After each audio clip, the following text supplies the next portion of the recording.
இதுக்கு என்ன பேர்? உலக தடை செய்யப்பட்ட இராணுவம் மட்டுமே பயன்படுத்தக்கூடிய டெலிகம்யூனிகேஷன் டிரான்ஸ்மிட்டர்களை யார் இறக்குமதி பண்ணுறா? இந்த சன் தொலைக்காட்சிக்காக இறக்குமதி பண்ணுறாங்க. அதே காலகட்டத்தில் நீங்கள் அதே நேரத்தில் அப்போ தான் இணையதளம் வருது. இணையதளம் வருகிற பொழுது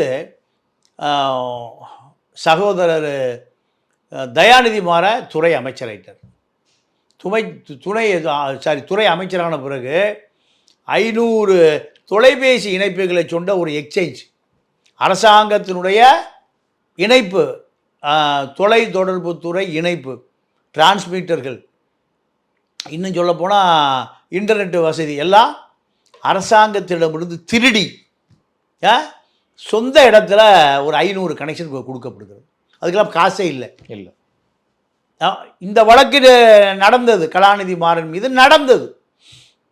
அப்போ எவ்வளோ அரசினுடைய பணத்தை, அதிகாரத்தை பயன்படுத்தி அப்பா பேரை பயன்படுத்தி டிரான்ஸ்மிட்டர் இறக்குமதி பண்ணியாச்சு. வேற ஒன்றும் இறக்குமதி பண்ணிக்கூடாது, தடை பண்ணியாச்சு. அடுத்து சகோதரன் திமுகவில் தொலை தொடர்புத்துறை அமைச்சர்.